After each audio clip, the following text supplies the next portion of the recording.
আসসালামু আলাইকুম। আজকে নতুন একটি রেসিপি নিয়ে হাজির হয়েছি। তো আজকে দেখাবো আপনারা সুজি আর আটা দিয়ে কিভাবে এত সুন্দর একটা বিস্কিট তৈরি করতে পারেন। তো সেই রেসিপিটি নিয়ে হাজির হয়েছি। এই বিস্কিটটি একবার বানালে তাহলেই বুঝতে পারবেন কত মজা হয়। তো এর জন্য আমি এখানে হাফ কাপ সুজি নিয়েছি আর হাফ কাপ এখানে আটা নিয়েছি আর এখানে 1/4 কাপ পরিমাণ চিনি নিয়েছি। তো এখন এখানে আমি 1/4 কাপ পরিমাণ তেল দিয়ে দিব। তো একটা ডিম দিয়ে এটাকে সুন্দর করে মাখিয়ে নেব।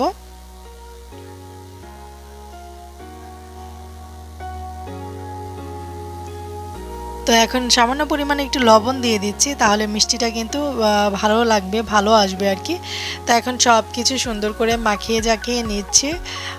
তো এটা সুন্দর করে মাখানোর পর আমি অল্প অল্প করে পানি মিশিয়ে নেব। আপনারা চাইলে লিকুইড দুধও ব্যবহার করতে পারেন ফ্লেভারের জন্যে। তো আমি এখানে ভ্যানিলা এসেন্স ব্যবহার করব ফ্লেভারের দেওয়ার জন্যে।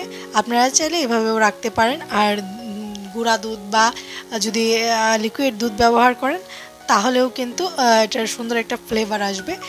তো যেহেতু আমার ঘরে লিকুইড দুধ ছিল না, সেই জন্য আমি পানি ব্যবহার করছি।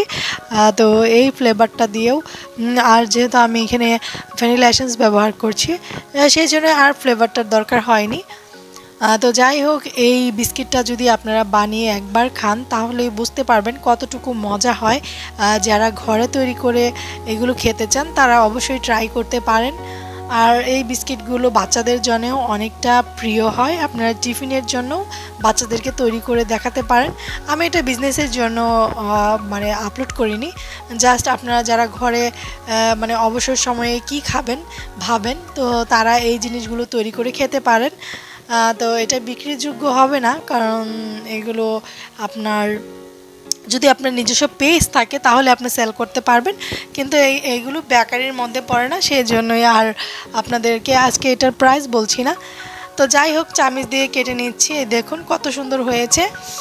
তো এইগুলোকে সম্পূর্ণই তেলে ভেজে নেব আর কি, এগুলোকে ব্যাক করা যাবে না। তো তেলে ভেজে নিচ্ছি, তো তেলে সুন্দর করে ভেজে নিচ্ছি, দেখুন কত সুন্দর একটা কালার এসেছে, আপনাদের কি বলবো। তো বিস্কিটটি কিন্তু অনেক মজার, তো আপনারা অবশ্যই ট্রাই করে দেখতে পারেন। মাত্র 2 মিনিটের মধ্যেই কিন্তু আপনারা এই জিনিসটা তৈরি করে খেতে পারেন। যদি আপনারা 1 কাপ চা আর এই বিস্কিটটির সাথে থাকে তাহলে কিন্তু আর কিছুই প্রয়োজন হয় না। তো যাই হোক, আজকের ভিডিওটা এতটুকুই, আর লম্বা করব না। সবাই ভালো থাকবেন, সুস্থ থাকবেন, আর অবশ্যই আমার চ্যানেলটাকে সাবস্ক্রাইব করে পাশে থাকবেন আর বেল আইকনটি ক্লিক করে দিবেন যেন নোটিফিকেশনের সাথে সাথে